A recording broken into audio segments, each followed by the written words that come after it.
নিহত ময়নার মায়ের পরকীয়ার কারণেই এমন নৃশংস হত্যাকাণ্ড। প্রশ্ন হচ্ছে, মায়ের পরকীয়ায় কেন মেয়ের এমন সর্বনাশ? ইমাম না, আমার স্বাস্থ্য ভাই আছে, অলরেডি সালাম দিয়ে দিচ্ছে। আমি ইমাম সাহেবকে আমি কি বলবো? আমার বাইরে তো আমি ভাইও সন্ধ্যের বাইরে না, সন্ধ্যের বাইরে না, আমার ওয়াইফও সন্ধ্যের বাইরে না। পরকীয়া ধরা পড়ায় যেভাবে নিজের মেয়ে ময়নাকে শেষ করে মসজিদে রেখে আসলো কুলাঙ্গার মহিলা। ডাইনি মহিলা পরকীয়া করে নিজের নিষ্পাপ মেয়েটাকে নির্মমভাবে শেষ করার পরে কত সুন্দর করে অভিনয় করছে।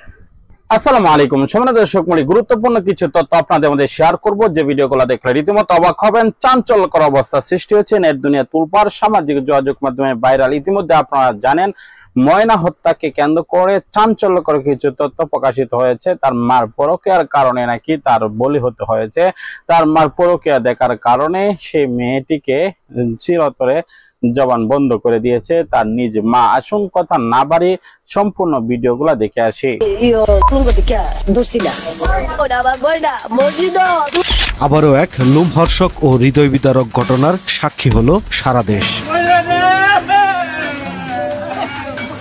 ব্রাহ্মণবাড়িয়ার সরাইলে নিখোঁজের পরদিন স্থানীয় একটি মসজিদের দ্বিতীয় তলা থেকে মাইমুনা আক্তার ময়নার মরদেহ উদ্ধার করে পুলিশ। এ ঘটনায় অভিযুক্ত করা হয় মসজিদের ইমাম ও মুয়াজ্জিনকে, করা হয় গ্রেপ্তার। এরপর আদালত থেকে কারাগার থেকে রিমান্ড। এসবই ঘুরপাক খাচ্ছে ময়না হত্যার তদন্ত। তবে মূল ঘটনা অন্যদিকে। অভিযোগ উঠেছে, নিহত ময়নার মায়ের পরকীয়ার কারণেই এমন নৃশংস হত্যাকাণ্ড। প্রশ্ন হচ্ছে, মায়ের পরকীয়ায় কেন মেয়ের এমন সর্বনাশ?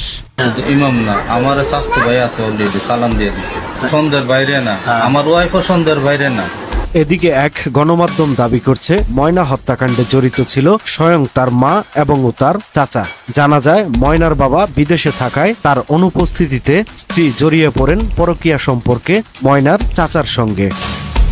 ঘটনার দিন দুপুরে ময়না হঠাৎ তাদের অবৈধ সম্পর্ক আপত্তিকর অবস্থায় দেখে ফেলেন। এ সময় সত্য ফাঁসের আশঙ্কায় মায়ের হাতে প্রথম নির্যাতনের শিকার হয় ময়না।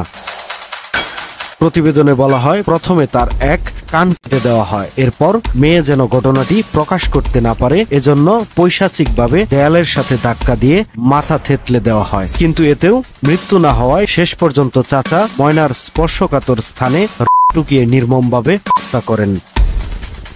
প্রতিবেদনে আরো বলা হয়, হত্যার পর তারা লাশ লুকাতে মসজিদের ছাদে ফেলে রাখে, যেন মসজিদের সংশ্লিষ্টদের উপর সন্দেহ পড়ে। পরিকল্পনা অনুযায়ী পুলিশ ইমাম ও মুয়াজ্জিনকে গ্রেপ্তার করে, যদিও তদন্তে তাদের সম্পূর্ণ নির্দোষ প্রমাণিত হয়েছে বলে দাবি গণমাধ্যমটির।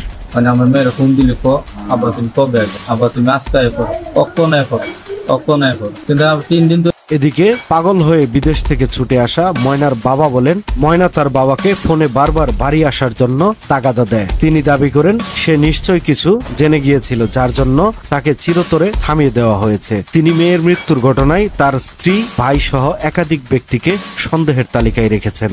ময়নার মা তার চাচার সাথে পরকীয়া লিপ্ত ছিল। যখন ময়না বিষয়টা দেখে ফেলে, তখন দাবা চাপা দেওয়ার জন্য এই ময়নাকে হত্যা করা হয়। হত্যা করে তারা ক্ষান্ত হন নাই। এই ঘটনায় সমাজে চরম ক্ষোভের সৃষ্টি হয়েছে। দাড়ি টুপি থাকার কারণে নির্দোষ ইমাম মুয়াজ্জিনকে বিনা প্রমাণে হয়রানি করার অভিযোগে প্রশাসনের ভূমিকা নিয়েও প্রশ্ন উঠেছে।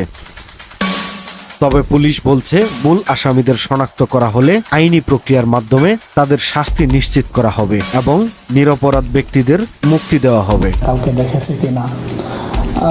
এই নির্মম হত্যাকাণ্ড শুধু একটি শিশুর জীবন কেড়ে নেয়নি, বরং একটি পরিবার, একটি সমাজ এবং একটি ধর্মীয় প্রতিষ্ঠানের সুনামকেও প্রশ্নবিদ্ধ করেছে। চাওয়া এখন একটাই, প্রকৃত হত্যাকারীদের দৃষ্টান্তমূলক শাস্তি এবং নির্দোষদের অবিলম্বে মুক্তি।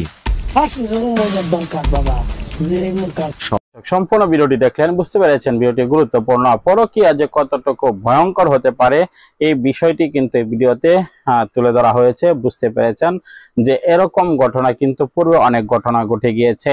আমরা চাই না আরো এমন ঘটনা ঘটুক। আমরা চাই যে এই ঘটনার নিষ্পত্তি হোক, এবং আসিয়ার ঘটনার পরে আবার এই নতুন ঘটনা আমাদের দেখতে হয়েছে।